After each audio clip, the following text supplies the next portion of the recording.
Howdy, howdy, ho! And welcome to Fantasy Fanfellas. I'm Hayden, producer of the Fantasy Fangirls podcast and lover of all things Sanderson. And I am Steven, your assistant to the regional hey and lover of all things fantasy. Yes! And we are here today to dive so deep into chapters 38 through 43 of Brandon Sanderson's Well of Ascension. A quick reminder, I am serving as your professor for all things Sanderson to not only you, dear audience, but also to Steven, because he has not read the Mistborn trilogy before. So, this podcast will only have spoilers for the chapters we read each episode, which means if you have finished Mistborn and are just now starting Well of Ascension, this is the podcast for you, and probably the episode for you because this is going to be a jam-packed episode, my friend. A lot happened in this stretch of chapters.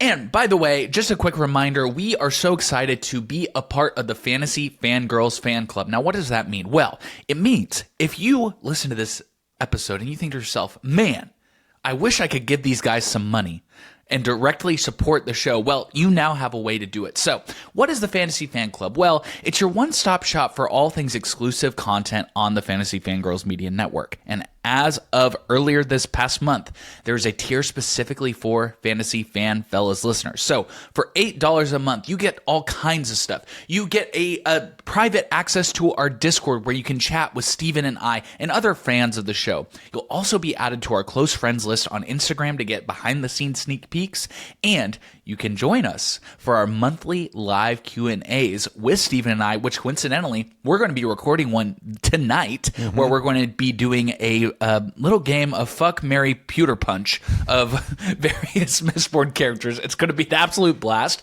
And lastly, you will get access to every single episode a day early, and you'll get it all ad-free. So check out the link in the description to join us for all of the fun. And if you call right now, you'll get a scented body pillow with Hayden's face on it. Ooh, I wonder what that scent would be. It's my scent with your face. Okay. It's the best of both worlds, buddy.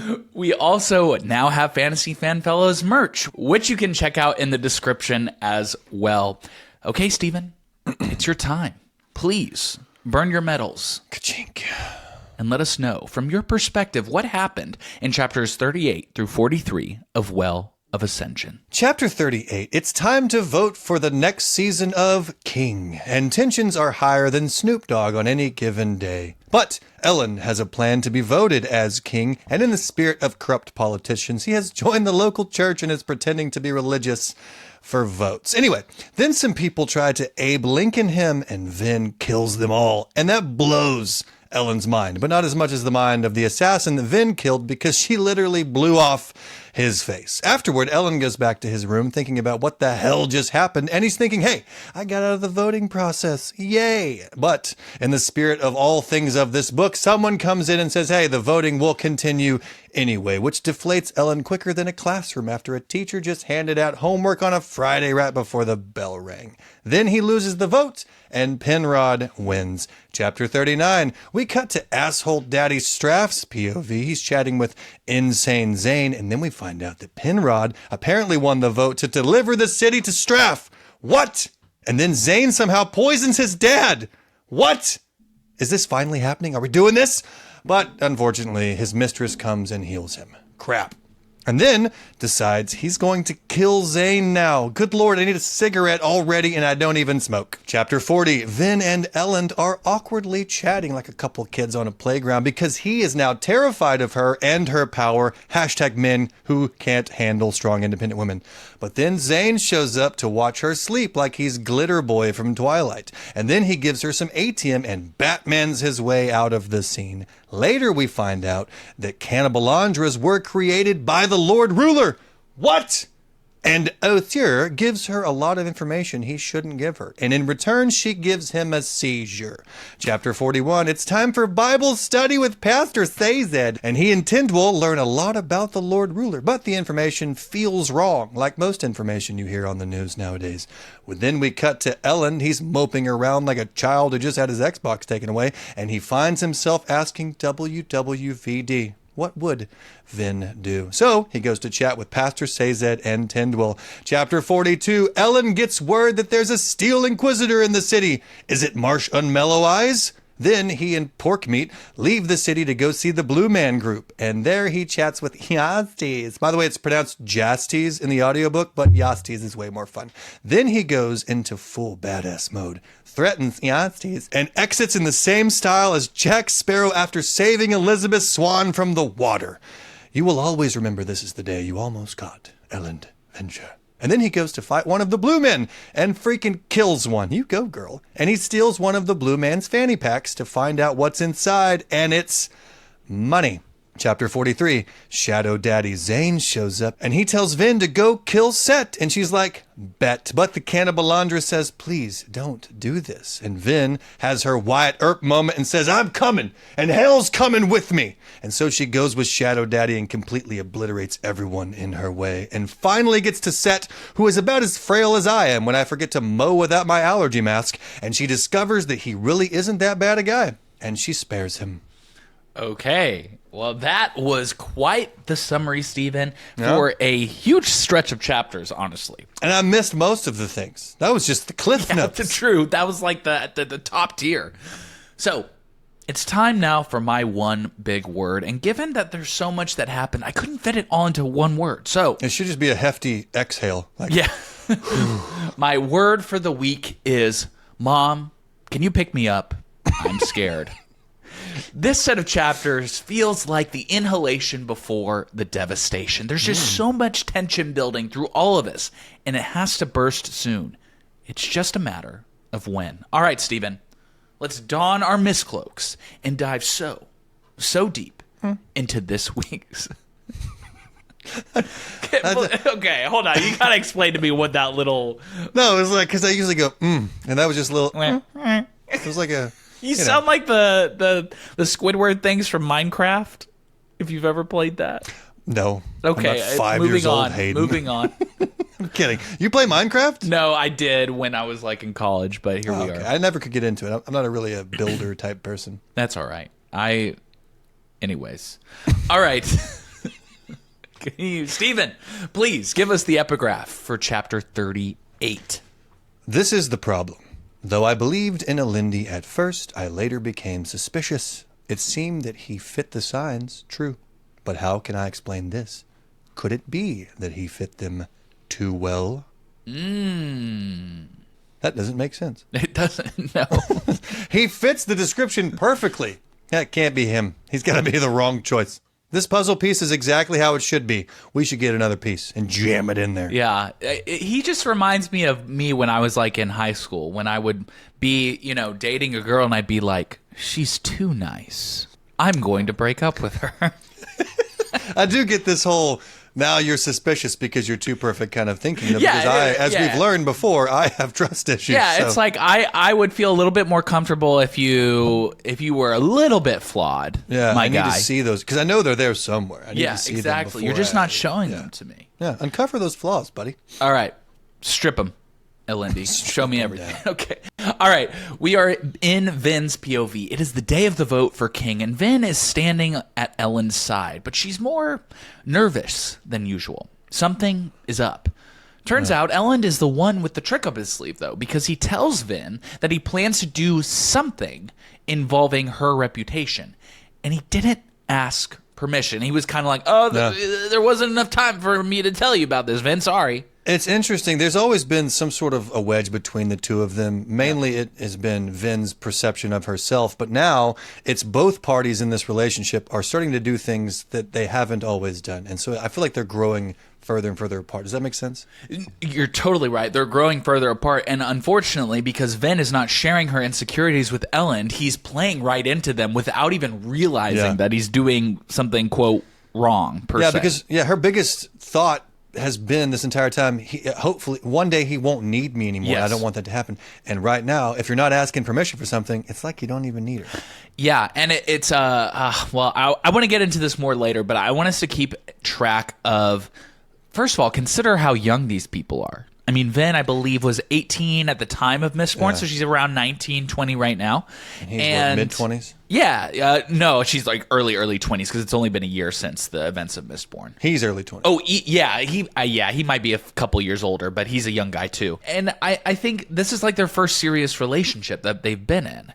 Oh, and, young love. You know, you're married, Steven. I'm married. And one of the things that you learn when you're married is that your partner changes. Because they're a human being. And if you're lucky, you will also change. Exactly. Both of those people will change towards something called the good. Exactly. But Vin and Elend, they see change as uncertainty, essentially. They can't process their partner changing. I think if there was a major theme in this book, it would be that people choose safety over uncertainty. And that's what's been preached this whole thing. The Ska people, the Luthadel, all the people are trying to just pick what's safe rather than what's uncertain. Whether it's a dictator or your girlfriend, you will choose safety over uncertainty. Anyways, before Vin can protest, the meeting starts. For the past year, Vin has been privy to Elend's plans, and it kind of felt like they were a team. But recently, cracks have started to show.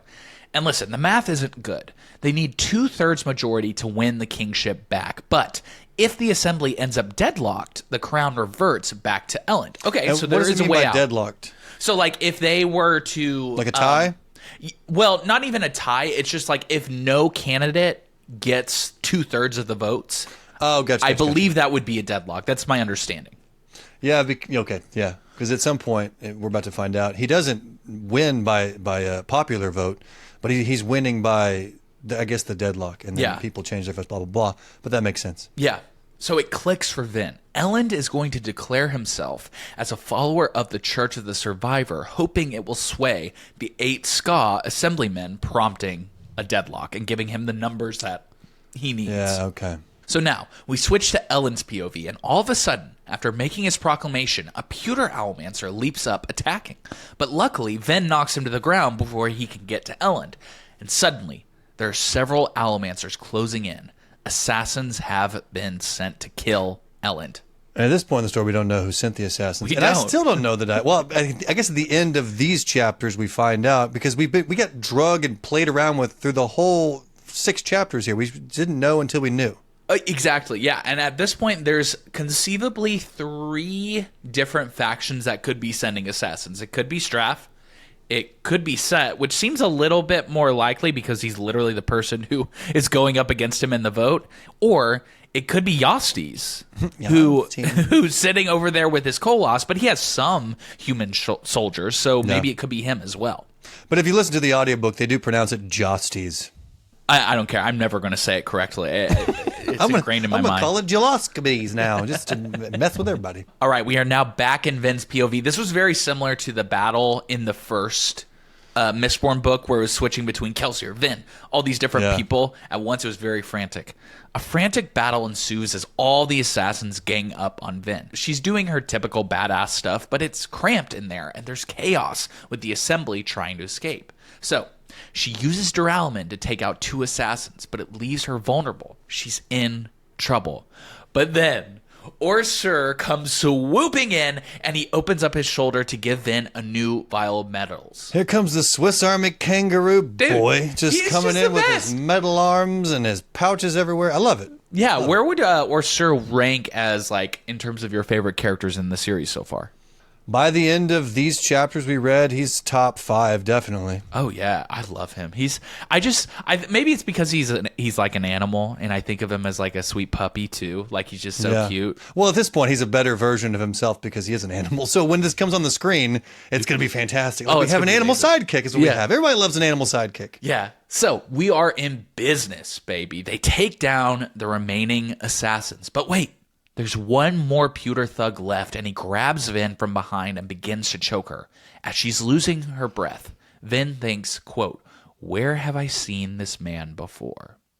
But she has to act. She burns Duralman again and flares her pewter, smashing her head against the assassin, literally making his head explode into a million pieces. That caught me off guard. I don't think we ever find out why she said this statement, though. No, we do. So it was actually a soldier that she saw when they went to visit Set for dinner. Oh, we find out a couple chapters from now. Yes. But I'm going to be honest with you, even as someone who has read this book before, I found this whole plot line and the figuring out whether it was Set or Straff who sent over the assassins very confusing. Yeah, I was confused in the 6 chapters we have just trying to figure this out because It ends. Well, we'll get to that part, but I was also confused. I feel like that was the author's intention, was to confuse you and just toss you to and fro. And the answer quote that we get from Zane, it's coming from an unreliable narrator. Like, he has his own designs. He has his own motivations. Yeah. So, like, we can't 100% trust that what he's saying is actually truthful either. And we don't get a POV from Zane in this selection of chapters. I know. Much to your chagrin. What he's saying. Yeah. So, before she passes out, she sees a look of horror on Elend's face. I want to talk about this, though. Kelsier was the main guy of book 1, right? He's training Vin, and he was very, very powerful in book 1, but Vin has already surpassed him in so many ways. He's no longer like the greatest character in these books. She is the most powerful and greatest character in these books. Yes. To the point where Kelsier is just like a memory, just a little shadow in the background. Like, who cares about that guy anymore? 2 things on that. One, if you remember, there was a mention that Kelsier, although he was super strong, by the time he died, he had only snapped, I believe it was like 2 years before he died. So he was relatively new in his Mistborn powers. So if you look at someone like Zane, let's say, who, you know, is much younger, but he's had access to his powers from the time he was a child. He's been able to train for forever. Now, the other thing to keep in mind, too, is Orsur at some point says to Vin that she is different from the typical Mistborn that you would meet today. She is, it's as if she is one of the old Mistborn from generations ago before things got diluted in the bloodline. That's a couple chapters from the chapters we're talking about now. Yeah. But yes, that was also very interesting. Yeah. So this goes with the chosen one trope that I've been pushing this whole time. She is the chosen one. She is the Lord Ruler, whatever that's called.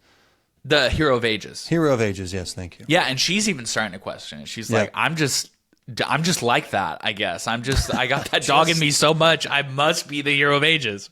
I'm just the boy under the cupboard destined to take down Lord Voldemort. Okay, we are now back in Elend's POV. We have POV Whiplash. Elend is shook up. He's never witnessed Vin commit such violence before. He knows she did it to save him, but that doesn't make it any less disturbing. I mean, she literally like popped somebody's head like it was a grape. Yeah, that's got to be quite scary just to witness firsthand, especially like he knew that she was a killer and he knew that she was powerful, but he had never seen her just take down an army of people or explode someone's head. Yeah. I mean, to be fair, if I like, you know, let's say, you know, they're like college age and like, you know, I'm dating somebody in college and I see them, you know, explode somebody's head, I might be a little bit weird with them afterwards. Like, I think that's fair. I'm turned on, man. If my lady just explodes a dude's head, I'm like, okay, let's wrap this up and move to a room. Vin is out cold and will need time to recover. But according to a messenger, Lord Penrod is going to continue the voting at his house. Which is a dick move, by the way. He's like, all right, everybody, let's just wrap it up. Let's take it over to my place. It's not a potluck after a church. It's like, this is a vote for the good of our country, or in this, I guess, the city. Yeah, he's like, I got meatballs and chicken skewers back home. I got the cheese puffs in the pantry. We good. Elend, weary, agrees to go. Quote, and if there are more assassins, he asked quietly, Vin will be laid up for a few days at least. I can't rely on her to protect me all the time. And there it is. That's what she's been fearing the whole time. Yep. And he doesn't even know. I think in his head, he's like, it's a relief to her. She doesn't have to feel like she has to protect me. See, this is what happens when you don't communicate in a relationship.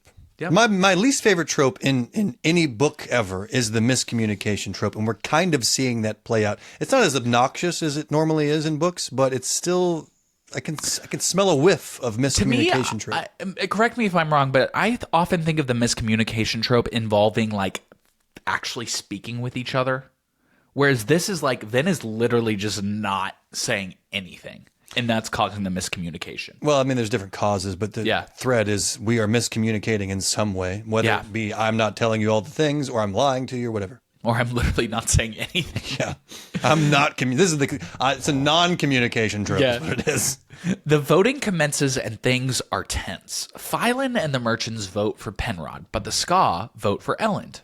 By the end, the tally stands at Penrod at 15, Elend at 7, and Set at 2. Yeah, so this goes, this is what the what is it, Lockjaw? Not Lockjaw. What is it Deadlock. called? Deadlock. Lockjaw is something else entirely. But just like we have seen time and time again, there are more shenanigans. The two who voted for Set ask if they can change their vote. Quote, they want it to mean something. Brother. My brother in Christ. My brother in Lord Ruler.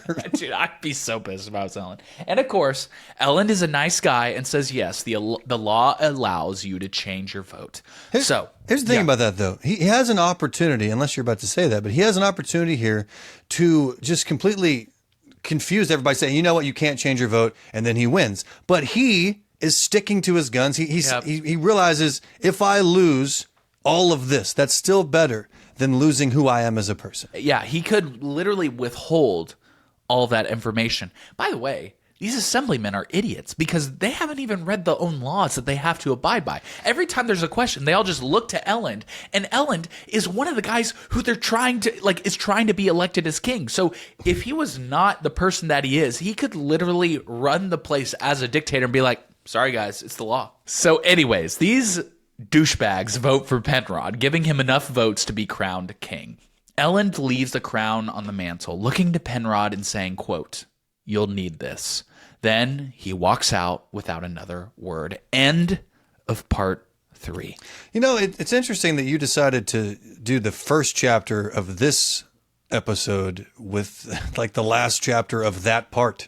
Bold you could have ended to the last assume episode that I with even this thought part. about that when I was picking these chapters. Maybe you did. Maybe I'm giving you too much credit. Is that what it is? Yeah, you're giving me too much credit. Dang it. I figured you have all your ducks in a row, as the kids say, so. Oh, no, my ducks are scattered, my friend.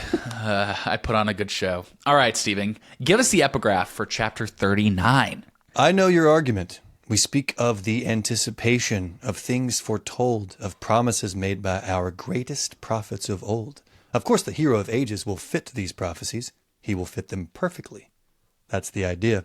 I like how this is the explanation of, okay, it's going to be the perfect puzzle piece. And then the previous epigraph is him questioning the fact that he's too perfect. Yeah, totally. I also wonder, too, if it's just like humans in general are imperfect. Mm-hmm. So anyone who seems perfect, you should question that person. Yeah, that's true. All right. That's a good point. Yeah, we are in now Straff's POV. Great. Straff rides along on horseback with Zane walking at his side. He's angry at Zane and suspects that he set up the Owlmancers sent to assassinate Elend and Vin to fail. We get a moment where seemingly God is talking to Zane because he mumbles to himself, no, he's my father. Yeah, that was odd and creepy. I also really liked it. Yeah. No, I like it because it makes Straff uncomfortable. That's why I like it. Yeah, because we've only got to see him talk to God in his own POV. Yeah. So it was somewhat normal, but then you just have like this schizo guy. Yeah, he's here. like No, Schmeagol he's my or father. something. Yeah. It looks weird from this POV, but I like it. And Straff is like, Jesus Christ, what did I get myself into relying on this guy? Lord Ruler, help me. But Zane assures Straff that he has nothing to fear with Vin moving forward. They come up to their destination. Penrod is here to meet with them, and he's ready to negotiate. As long as Straff can give the merchants the same titles they were promised under Set, the city can be his. But Straff doesn't want to move until Vin is dead. He's too wary of her. After Penrod leaves, we get another cute daddy-son moment where Zane tries again to poison Straff. But Straff is like, haha, nice try, son. Want to go play some ball outside? But I mean, not really. He just lays like, you silly rascal. I like the way Zane actually broaches this topic. He just looks at his watch and he goes, it should be kicking in by now. I know. Just nonchalantly. And then the dad's like, what the fuck? Yeah. I don't know what to do right now. And then he searches within himself and finds poison. It's just the smoothest way to do that. It should be working right now. It reminds me of the Joker when he blows up the hospital in the Batman so movie. Good. And he's like Dark Knight. He's like hitting the button. There's nobody in the hospital, but he's just and it blows up and he walks away. In the nurse costume. It's a absolute peak cinema. He hurries back to his tent and Amaranta gives him an antidote, saving his life. Straff can't do this anymore. Zane has to die. Another good ending to a good chapter. There's a lot of things kicking off in these chapters that we've been waiting for. It's like if you imagine like you know how you see videos of like these like lines of like dynamite lined up and then it culminates in like exploding in this cave or whatever. I mean, maybe that probably doesn't. I think we have different For You pages at this point, and I'm worried about you. But anyways, but I can at least get the mental picture you're painting. It's kind of like, let's say you have a line of dynamite, right? And then it goes up to this big batch of dynamite in the center. It starts out slow at the beginning, right? It's like boom. Yeah. And it's leading up to the culmination. I feel like the dynamite has started to tick off a little bit. I feel you. Okay. I am going to move on now. Please give us the epigraph. Are you Zane? Are you talking to God right now in your head? No. He's my co-host. I can't. So I was about to say, are you debating whether or not to kill me? All right, Steven. I will be seeing you this weekend, so look out. That's true.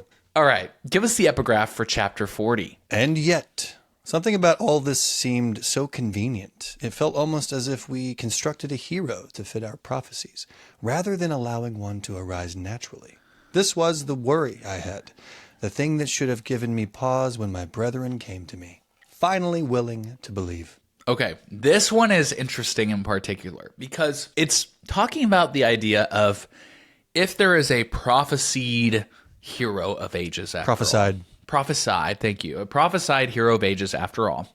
Wouldn't you actively going out and searching for confirmation that one is already here, wouldn't that muddy the process? Wouldn't that corrupt the actual thing? Because if there is truly a hero of ages, they're going to come out naturally, you would think, because it's a prophecy. Are you saying that you'll find evidence if you're looking for it, even if it's not there? You give yourself confirmation bias? Yes, one, it's confirmation bias. And also, if there is a prophecy, it should not rely on mortal people to come true. Oh, so this guy, Quan, thinks that he can bring about the prophecy, that he's trying to help bring it.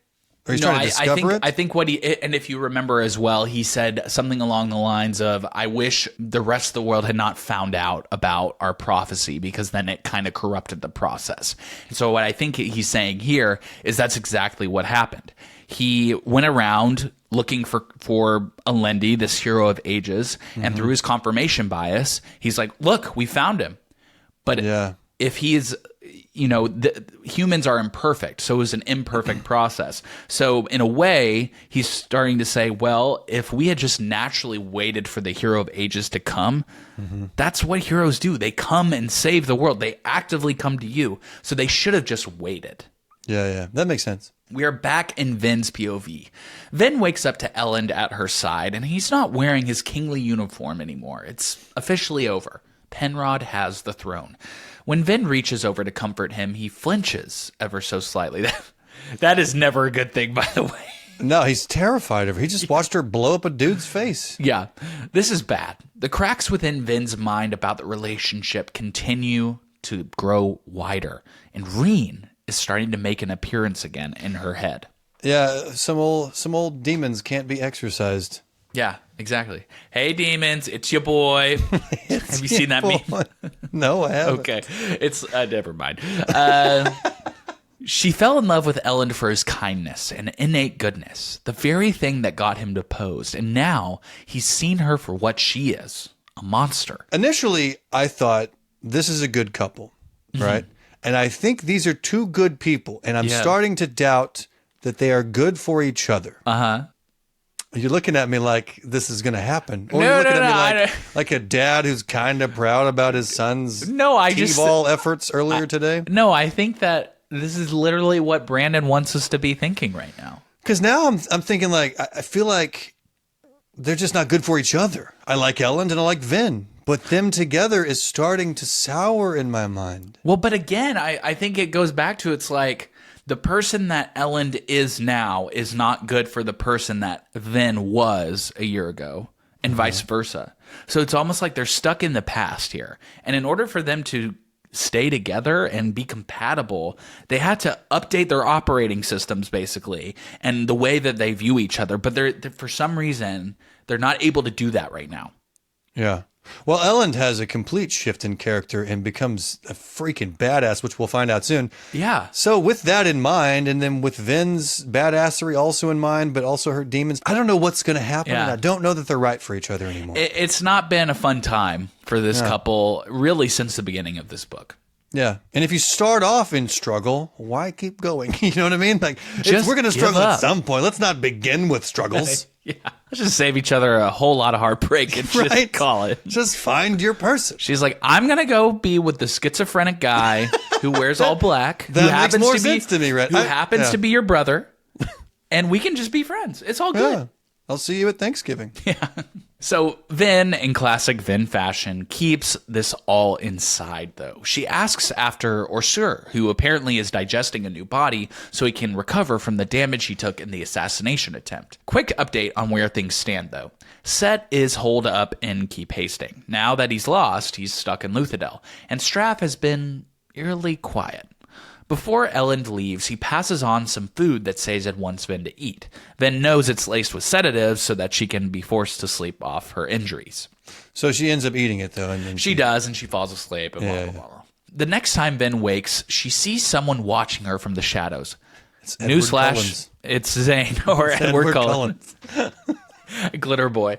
No, that's what he does in the show. In the movie, he's just standing over her bed, which is the creepiest part of it. He does. It was sending the wrong kind of message to teenage boys and girls now that I'm thinking about it. I mean, I got, I'm glad I didn't do the same thing. I learned it in a movie. Well, this isn't going to hold up in this court, is buddy. literally You broke illegal. a window. And you've been staring at a girl from her. And you put glitter all over yourself. And they can't get it out of the carpet. There's so many things wrong with this scenario, buddy. He claims that the assassins weren't from Straff, but from Set. According to him, Straff had offered the assemblymen more wealth than Set if they would vote against Set. If Set had heard of the betrayal, he would have moved to assassinate his competition. I'm just going to put my hands up here, Stephen. I know that we get more explanations about the assassination in future chapters. I have given up on understanding what actually happened here, because none of this makes sense. No, it doesn't. Because in the previous chapter, or maybe it was this chapter, when we got Daddy Asshole's POV, he didn't send them. He thought that Zane sent them, right?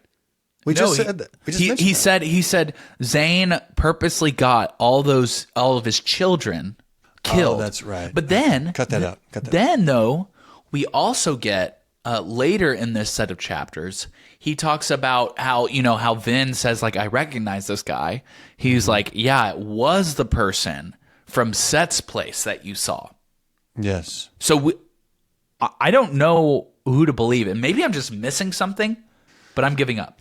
It's overly complicated. And I feel like I don't think Brandon just had a brain fart and just didn't understand himself in the writing. I think he's trying to confuse us. So you still can't make this sound any more coherent, basically. No, that's the answer. And I can feel myself sounding like an idiot, and I want to acknowledge to everybody that I hear that. So I hear the concern. And I'm just going to move on. So this is your breaking point. You're about to be able to ingest metals and use them. Yeah, that's right. I'm snapping right now. You're snapping right now. Zane also claims that he would prefer if Elend didn't die, which is nice, but odd. Quote, I'm broken, Vin, maddened. I can never be like Elend, but killing him wouldn't change me. It's probably best that he and I were raised apart. It's far better that he doesn't know about me. Better that he remain as he is, untainted. Okay, this is key because, I'm a romantasy girly to some extent. And in every good romantasy book, the Shadow Daddy guy has a moment of vulnerability where he's described something we didn't know previously. And self-loathing. Don't forget that. And self-loathing. This is his moment. He's being vulnerable for a second. If he's lying, then whatever. But it seems at face value that he's just having a moment of oversharing with Vin. And this is a beautiful thing. Yeah, I like it. And much like in other romantices, a few chapters later, he massacres hundreds of people. Right. Which happens a lot more often than you would think. We got a destruction of humans. Yeah. Before he leaves, he tells Vin to, quote, next time be prepared, dropping a small bead of atium on the bedstand. Next, Vin is visited by Orsur, but he's just wearing another hound's body. He's still a puppy. Wait, I got to back up for a second. Okay, yeah, sorry. Where did he get the atium? Well, he has his own supply of atium. He has his own small supply? Yeah, Straff has his own supply. Okay, so it's not enough, and they want more. Yeah, it's not like the stockpile that the Lord Ruler apparently had. And I was curious to know if this, I think I mentioned this in previous episodes, and if I didn't mention it, I at least thought it, that perhaps the ATM didn't exist at all, and this was all just a lie by the Lord Ruler. But earlier, in one of these chapters, Straff says, I know it's there because I helped mine them. Which is true, because the Venture household was the ones that ran the pits of Hathsin, where they get the ATM from. So he knows it exists, but they have literally scoured the entire city this entire year and have not been able to find it. Well, Kelsier, in the last book, destroyed the pits. Yeah, so that would stop production of new ATM. Yeah, but the stockpile that they had is somewhere, presumably. Yeah. So next, Vin is visited by Orsur, but he's just wearing another hound's body. He's still a puppy. He likes the bones now and wants to continue to explore them before returning back to a human body. I love this character. He's just the best. He may be my favorite character in this book. I don't know. I would agree with that. The thing is, he saved Vin. He didn't break the contract by killing a human, but he made the choice to come to Vin's aid. We also get more Kandra insight here. Let's say Orsur had killed that man in the fight, not just injuring him. That means he would have broken the contract and would have gone to his homeland to be executed. So, Kandra can be killed, just not by like typical weapons and swords. Yeah, and also just the idea that he is sticking his neck out for Vin. He didn't have to do that. If he's just following the contract, it wouldn't matter if she dies or not. He said that previously. Yeah. Why should I? Because it was a question from Vin to Orsur about Kelsier. Yeah. And he said, why would I care if my master dies? It's whatever. It's a contract. Yeah, and this is the first time where it is essentially Orsur admits that he can act of his own free will. He can make choices. It's not just all about like, oh, if you command me, mistress, I'll do it. No. Yeah. He has inner workings and he is able to make choices. Yeah, and in this part, Vin asks him, when she asks him what would have happened if he would have killed this guy, and he said, just nonchalantly, then I would have gone to my people and have been executed. So, in other words, he was willing to die for her. Yeah, literally. Yeah, that's a great point. Which is not a small thing. That's right. But why would the Kandra make the contract in the first place if they couldn't be hurt by traditional human weapons? According to Orsur, it's because humans have allomancy, but he won't expound any further. But he does give some hints. Okay. We learn from Orsur that the Lord Ruler himself created Kandra, so they call him Father, though they don't really necessarily like him. Yeah, how'd he do that? There's so many supernatural qualities to this Lord Ruler that we still don't know about. Yeah, that's true. Yeah, and it's like we're so used to like explaining of all the aspects of the magic system from Brandon. So when we have some more esoteric stuff that we don't know the answer to, we're like, well, what is it? We need to know. Yeah, and Vin was playing around with his idea mentally, at least in her POV. Yeah. She even said, how is this guy going to create a species? Yeah, literally. Just out of thin air? He must be a god. Yeah. So would the Lord Ruler really make servants without a means to control them? Okay, there's some things we gotta quote fully here. Quote, he created them, then thought. She had always shared a bit of Kelsier's view regarding the Lord Ruler, that he was more man than deity. But if he truly created a completely new species, then there had to have been some divinity in him, to your point, Stephen. The power of the Well of Ascension, she thought. He took it for himself, but it didn't last. It must have run out, and quickly. Otherwise, why would he have needed armies to conquer? An initial burst of power, the ability to create, to change, perhaps to save. He'd pushed back the mists, and in the process, he'd made the ash begin to fall and the sky turned red. He'd created the Kandra to serve him, and probably the Koloss too. He might even have created allomancers. And after that, he had returned to being a normal man, mostly. The Lord Ruler had still held an inordinate amount of power for an allomancer, and had managed to keep control of his creations, and he kept the mists from killing. Okay, so are these thoughts that Vin was having, or was somebody saying, was this Orsur saying No, this was to her? in Vin's head. She's kind of like trying to piece puzzles together. Okay, so this isn't necessarily factual, this is just her thoughts currently. It's speculation. Okay, because we don't know why the world is the way it is, and this is her opinion, I guess. Yeah, and I think she started to gain some understanding of the Kandra, and she's been reading through the logbooks. So this is basically her best educated guess from what she knows. Yeah, that may be a why, but more how did he create the Kandra? The idea that he's pushing away the mists and that brings the ash and turns the sky red, still not a how, it's just more of a philosophical take, I guess. Yeah, exactly. Ven thinks to herself and decides to test something. She reaches out to Orsur with Allomancy and pushes against his emotions with Duralman, and Orsur yelps. Ven feels terrible, but it looks like she has discovered the weakness.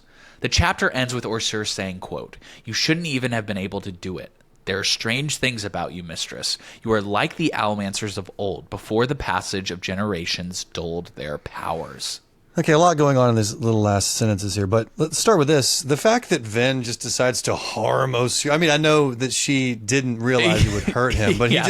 he spills his heart and gives her information she shouldn't know, and then all of a sudden she's just poking him in the brain. It's like she's going in to give him a hug, but she has a knife in her hand and accidentally stabs him in the Or chest. he's going in for a handshake, she's getting one of those old school buzzers that shocks you. Exactly.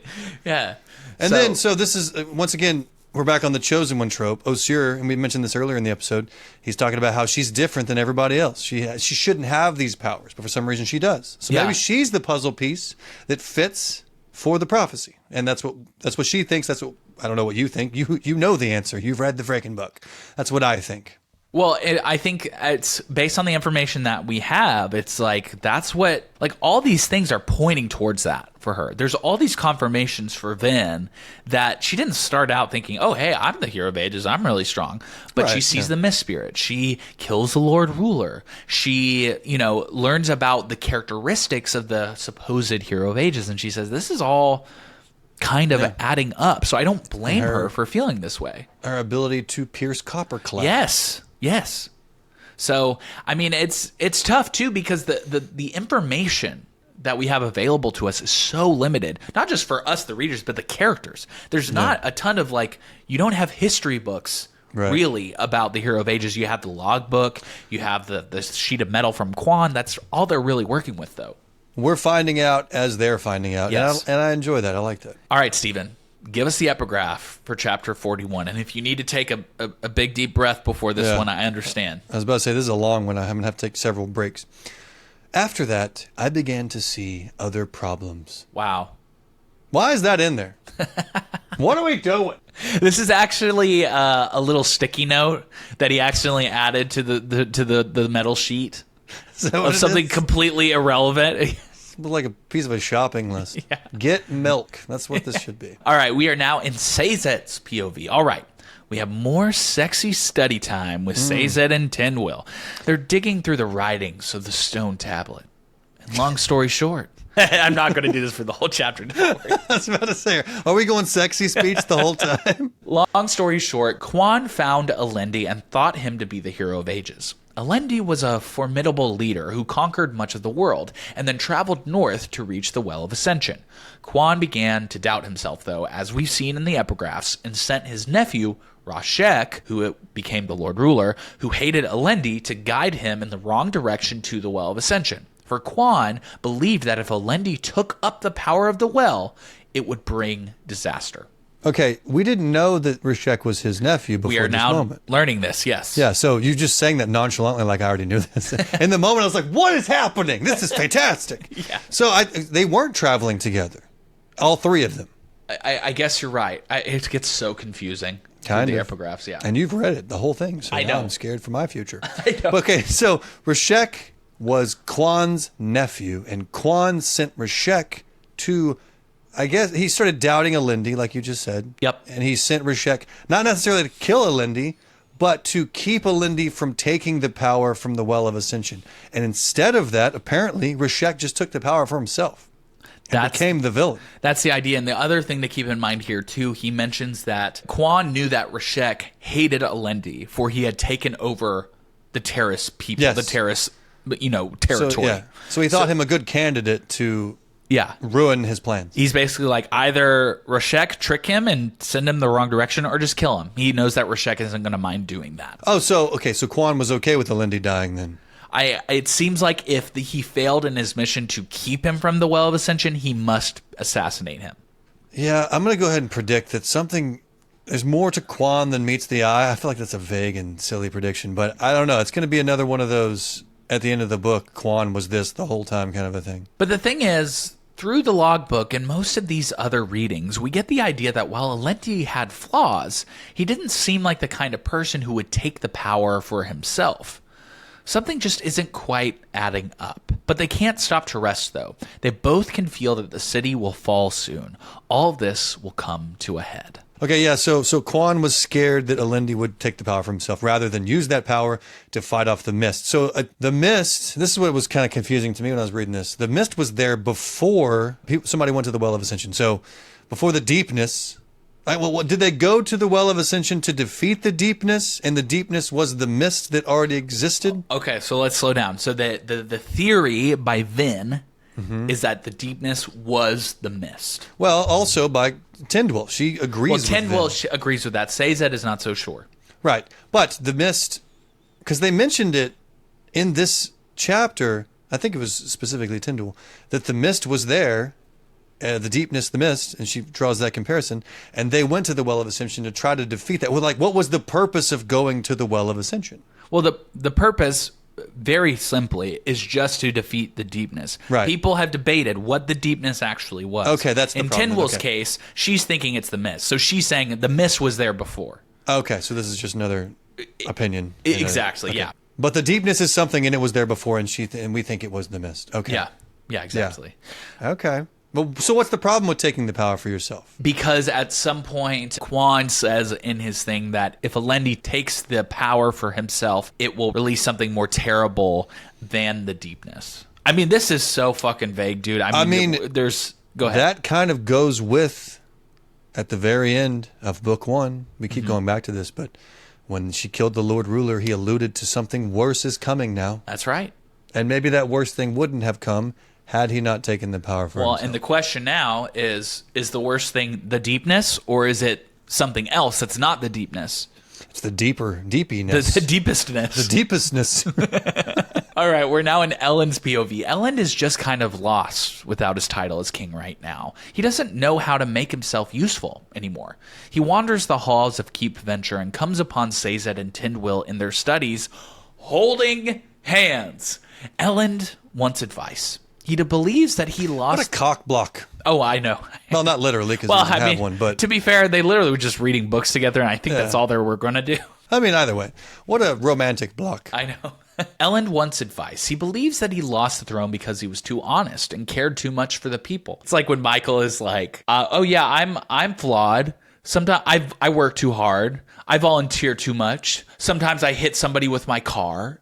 Oh, Michael Scott? Yeah. So sue me. Yeah. Anyways, Tindwyl agrees with Elend. But Elend wonders if it's not possible to be a strong leader and a good person at the same time. Sazed asserts that he should not have lied. Quote, "No," Sazed said, smiling. "Perhaps another man should have in your position, but a man must be cohesive with himself. You have made your decisions in life, and changing yourself at the last moment, telling this lie, would have been against who you are. It is better for you to have done as you did and lost the throne, I think." Yeah, this book, I feel like Brandon Sanderson is playing with like the philosophy of, can a good person be a good leader? Yep. Because this whole time he's trying to be a good person, and I think he's succeeding in most ways. And along the way, everybody else who's just hungry for power and is not necessarily a person doing things in good faith is just overtaking him along the way. Yeah, well, and it's the idea of like, can you be a trailblazer? Like, just because something has been done one way forever and ever and ever, can it not change? Like, Elend would be the first. That just doesn't mean that it's impossible. And at the end of the day, is it even worth it? Yeah. There's an amazing exchange that caps off this chapter. Quote, "I think you handled this situation in the wrong way. However, Sazed does have a point. You were true to your own convictions, and that is a regal attribute, I think," said Tindwyl. "And what should I do now?" Elend asked. "Whatever you wish," Tindwyl said. "It was never my place to tell you what to do. I simply gave you knowledge of what men in your place did in the past." "And what would they have done?" Elend asked. "These great leaders of yours, how would they have reacted to my situation?" "It is a meaningless question," she said. "They would not have found themselves in this situation, for they would not have lost their titles in the first place." "Is that what it's about then?" Elend asked. "The title? Isn't that what we were discussing?" Tindwyl asked. Yeah, that's a lot of good things. This is a self-help book is what it is. It is, yeah. There's a lot of things that Brandon is just getting to the heart of, and I really, really liked that. But the fact that she says, I think you handled this situation in the wrong way, but you were true to your own convictions. Yeah. I like that. Yeah. How can you blame him? I mean, a wrong way in her eyes, yeah, but a right way in his eyes, because that's who he is as a person. And then Cesar had said that beforehand. You would have lost who you are had you acted a different way. Yeah. And the ultimate question is, what is a title? What is a title? What is a title? What does it mean to be king? At the end of the day, it's just like having a crown. But in the background, as we'll find out soon, Elend is just doing whatever he wants to help his city. He doesn't have a title anymore, but he's not stopping and you know what? People his action. Are still following his orders. Yeah. So I like that. What is a title? Yeah. Does it even matter? Yeah. If you're still making a difference, you don't need the pretty crown and the nice clothes and the title and whatnot. You're still making a difference. Well, we're actually about to contradict everything we just said, because what he does next is this. He heads back to his rooms to grab his uniform once again. I feel like that was more of a... The sentiment remains. The sentiment. People still look at me this way. I'm going to dress occasionally. Yeah, exactly. Hey, dress for the job you want. That's right. There we go. That you lost and because you're an idiot and you were trying to be a good person. Yeah. All right, Stephen, please give us the epigraph for chapter 42. Some of you may know of my fabled memory. It is true. I need not a Farukhamist's metal mind to memorize a sheet of words in an instant. All right, we are back in Elend's POV. Elend is meeting with soldiers to organize the strategic tearing down of buildings so they can harvest the wood and keep citizens warm. Elend is exhibiting leadership, like you were saying, even though the crown is gone. Next, he discusses possible causes of the well poisonings that were mentioned several chapters ago. In one man, Larn, imagine being named Larn, by the way. Larn is just like a bad guy's helper. Yeah. Larn, come here. Bring the scalpel or whatever. But anyways, Larn thinks it's an inquisitor. He said he saw one in the city recently, which is weird. Ham comes along, and the two discuss the present situation. Set is stuck in Luthadel, but in a weird way, he's tethered himself to their cause if a fight with Straff were to happen. Straff won't attack until Vin is out of the way, and the Koloss are just standing there, menacingly. A lot of balls are in the air right now. Oh my god, yeah, exactly. A lot of irons in the fire. Yeah. Elend has a thought. Quote, I have a question for you, Ham. How insane are you feeling at the moment? That's a great line. I love that. And Ham's like, yeah, I could fuck with some insanity right now. I'm ready, buddy. Let's go. Let's do some cocaine in a back alley. I thought you'd never ask. Ham walked out of the back alley. A little bit of white powder on his nose. Like that's the next line. Yeah. I'm ready. With a crazed look in his eye. Next thing we know, the two of them are escorted through a secret passage out of the city. Turns out they're going to meet with Jastes, the leader of the Koloss. Around Elend, Koloss watch as he's escorted to Jastes' tent. And Elend can't help but worry that they could flip at any moment, going into something called a blood frenzy. He would be dead in seconds. We get mention of the little pouches, again, that the Koloss carry. Some of them even have up to 20 from the other Koloss that they've killed. Yeah, the little Koloss fanny packs. We don't know what they do. I mean, we do now. But here's what's interesting. In this part, he speaks to one of the Koloss, and the Koloss says, I'm human. Yes. Remember that? Yes, he's saying, you think we're Koloss, but we are human, and we will kill you. Yeah, so I feel like, I guess their minds have been manipulated to think that they're something they're not? Or is this a man cosplaying as a Koloss? It's weird. I mean, if you think about Kandra, like, they were created by the Lord Ruler, but they still have sentience. So maybe this is like Koloss, like, seeing an opportunity. They're like, the Lord Ruler is gone, and now there's all this chaos. Maybe we can kind of push ourselves out of the fringes of society and have more power. I don't know. Huh. They're just convincing themselves that they're human? Is that what you're saying? No, just in terms of saying, like, there's this power void, right? And they're thinking, well, you know, all these humans are struggling to, you know, grab power. Okay. Maybe we can kind of like make our situation better if we grab some power here. Okay. It was an interesting way he worded things. Yeah. There. I have a theory all of a sudden. Okay. And it's somewhat of a spoiler. We'll get to it in a second. Spoiler for these chapters. But, okay, we find out what's in the fanny packs, right? It's coins. Yep. Elend's first thought is, okay, they're being paid off. That's why that's why Jastes is able to get these very crazy beings to follow him because they have money. What the hell are they going to do with money, though? My thought is, do these Koloss have any sort of allomancy? Because if you know anything about coins, Vin uses coins all the time. Right. Throw at people and then hop around.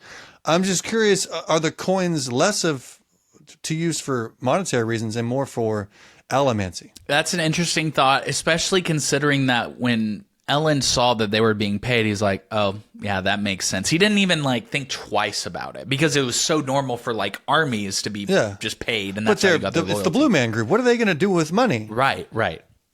I don't know. It's in hindsight, and now it seems odd. When I read it, I was like, okay, I agree with Ellen. They're just getting paid off. It is but bizarre. Now, what are they going to do with money? They're going to go into a village? Yeah, okay. All right, well, keep that in your back pocket. Well, you already know the answer, and you're just playing with me again. Finally, they make it to Jastes' tent. Elend sees Jastes and is like, Jesus Christ, dude, you look terrible.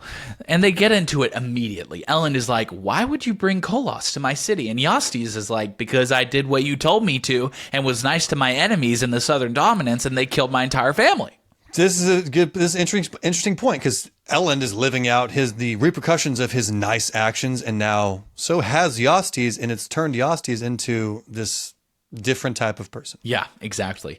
It's not going well. The entire discussion begins to dissolve. Jastes tells 2 guards to imprison Elend, but Elend kicks some ass. This is crazy because we're so used to Elend just not being capable of defending himself at all. Dude, book 1, when Vin comes to save him, he's wielding a dueling cane and he has no idea what he's doing. He's just waving an umbrella in a hailstorm. No, in book 1, he went to go save Vin, and Vin had to save him from saving her. She comes in there and he just, he doesn't know what to do with his cane. Just a child. It's like, I will smack you with it. And now he's taking down guards. Yes. I love growth. It's amazing. He dispatches the 2 guards, then absolutely slams Jastes against his table, obsidian dagger in his shoulder. Elend leaves and demands a small Koloss take him back to his horse. Then he attacks it and kills it.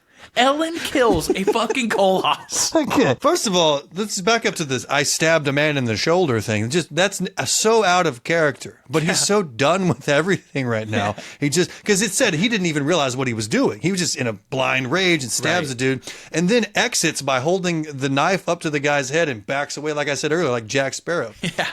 And then he goes to kill a Koloss and takes his fanny pack. So anyways, the other Koloss just kind of watch on and are like, game, respect, game, man. I get it. My favorite part was when Elend just has to come up with an excuse, because like you said, everybody's watching him. He goes, ate my horse. And they're like, and then they're like, you got to kill him. That's very admirable. That's the only decision you could have made. So anyways, Elend takes the 2 pouches from the dead Koloss's body. As he leaves the camp, he opens them.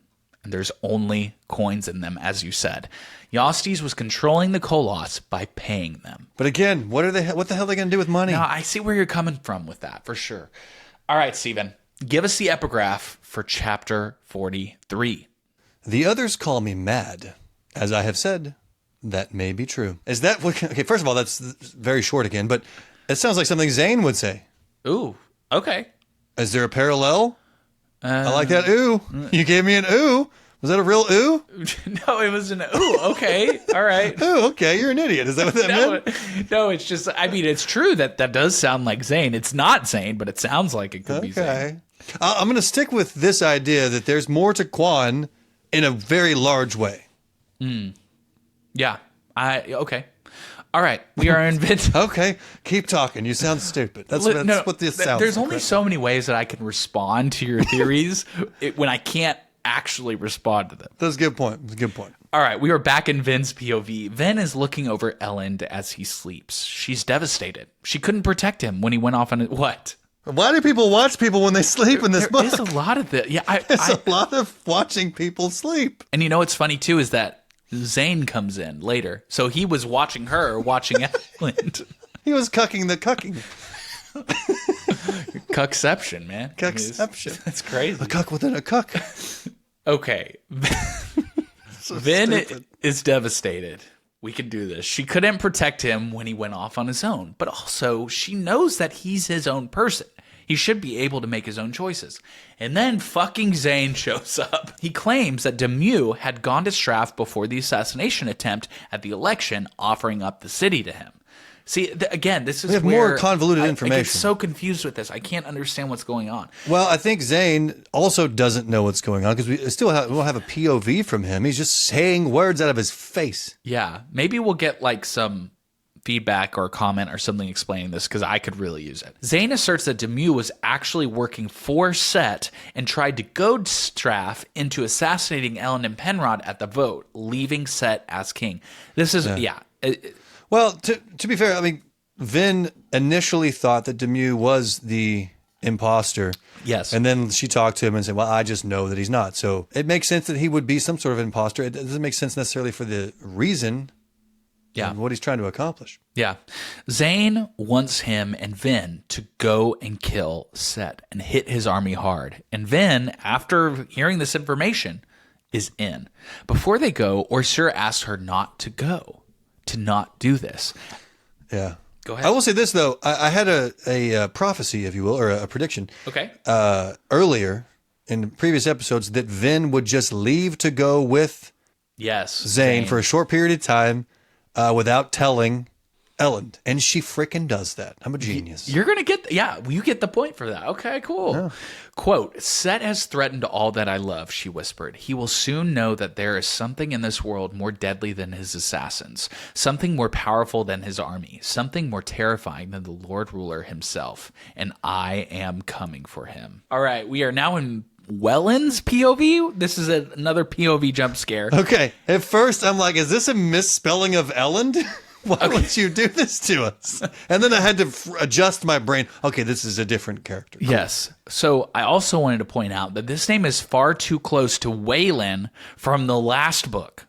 Oh. This is way too... I think he should have gone with a different name in this situation. Oh, you're not drawing parallels because they are there. No, I don't think they're the same lazy person. Writing? Are you accusing Brandy Sandy of lazy writing? No, I'm accusing him of not thinking of the fact that he had another POV character who had like 2 seconds of POV time that was named very closely.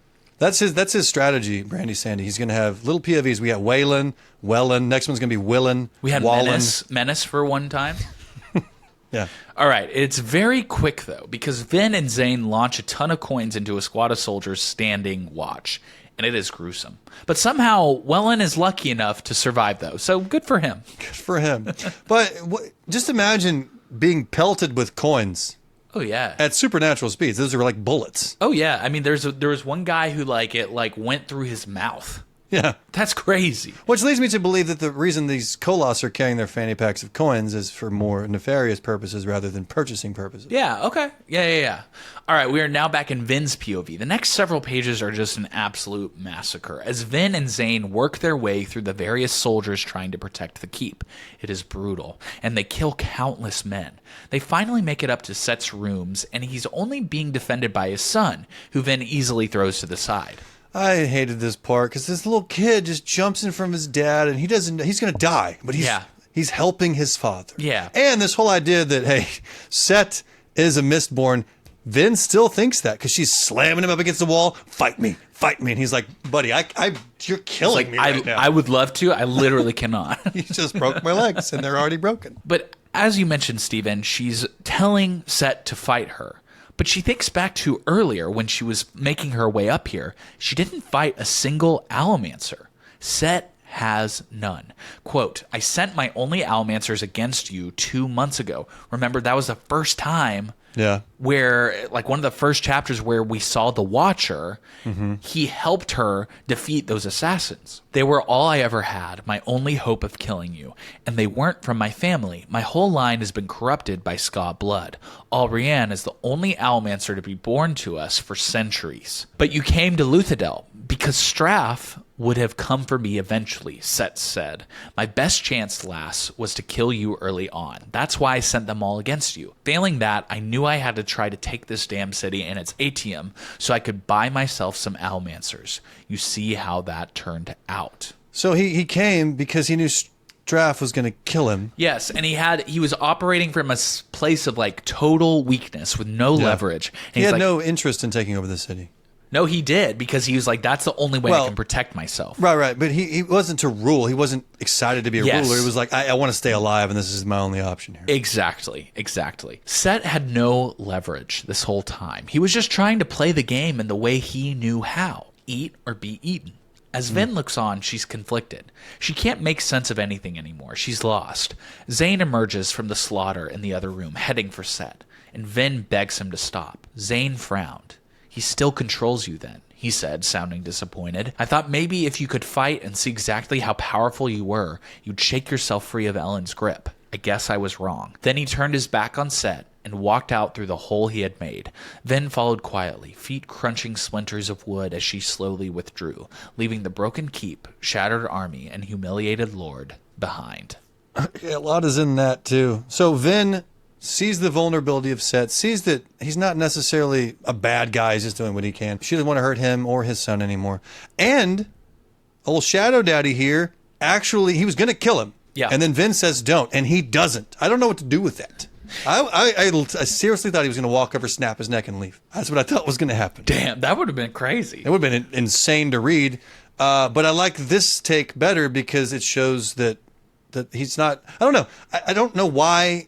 Well, I guess he just said why. He said, I wanted you to see yourself fighting, and therefore you could think of yourself differently. So maybe he had no real intention of harming Set. He just wanted to awaken Vin, I guess. Yeah, and it's kind of scary, though, because it shows you what Zane is willing to do in order to convince Vin to be with him. He's willing to kill hundreds of people. Well, I figured that already about him. He's kind of crazy. He's insane Zane. That's true. His father called That's him. true. But the fact that he didn't kill Set, I'm going to give him points for that. Because he was already made it that far. He could have just been like, nah. So I feel like there's still something there between him and Vin. Yeah. Okay. And earlier, whenever he was watching her sleep or whatever, he mentions to her just several things that allude to him wanting her as a romantic partner. Yeah. All right, Steven. It is time for our winners and losers of the week. Why don't you kick us off? Okay, I'm going to say the winner, and this wasn't the whole... It changed as I was reading these chapters, but I'm going to end on Elend, because he freaking became a badass and stepped into this new persona, killed a freaking Koloss, stole the fanny pack with him. I don't know. He just surprised me in every way in these chapters, and I'm here for it. Okay, cool. And then I'll give the loser to Straff just because he sucks. Just the fact that he was standing there all high and mighty, and then he realizes his son just poisoned him in the most nonchalant way, and then he rushes to his healer lady. I don't know. I don't like him. I'm gonna give him a loss. I'm gonna pull what you pulled with Homeboy from the first book. Anytime he's on the page, he gets the loss. Okay, cool. For my winner of the week, I'm going to go the same as you. I'm sticking with Elend just because he killed a Koloss. He's the first person on the page that we have seen kill a Koloss when they've been billed to be these like unstoppable killing machines, basically. To be fair, he picked the weak one. But you know what? Sometimes you got to play strategically, and he did. And then my loser, I'm actually going to go with Jastes because every single second on the page was an L. Elend, the first thing he thought when he saw him was like, oh my God, look at his wispy ass hair now. Like, he should just go full bald. Yeah. And then Elend just like kicked his ass and stabbed him in the shoulder, and that's like the last we hear of him. Yeah, it did say afterward, because he stabbed him to teach him a lesson, basically. Please don't do this. You're better than this. And then as he was leaving, he realized there was hate in this guy's eyes, so he didn't learn the lesson. And he said something along the lines of, this person, my friend, is now gone. Yes. He's no longer in there. Okay, everybody, that is it for episode 7 of our deep dive of Well of Ascension. Thank you all so much for tuning in, and we hope to see you next week. Also, please be sure to give us a 5-star rating and review on your podcast platform, and give us a follow on Instagram and TikTok at Fantasy Fanfellas. And we would also like to give a big thank you to all the folks who have signed up for the Fantasy Fan Club in the last week. So, Steven, if you could read these people off for us. Sure thing. Treasure reads Danielle H., Taylor C., Melissa C., Joseline E. Thank you guys so much for your support. We really appreciate it. And lastly, if you loved this episode and you have a friend who thinks they can take on a 5-foot-tall Koloss themselves, this is a perfect episode to share with them. Okay, see you all next week for chapters 44 through 48. Bye! Ka-chink. Because he has not read the Mistborn trilogy before. That's my line. Shit. Line. Good Lord. Line.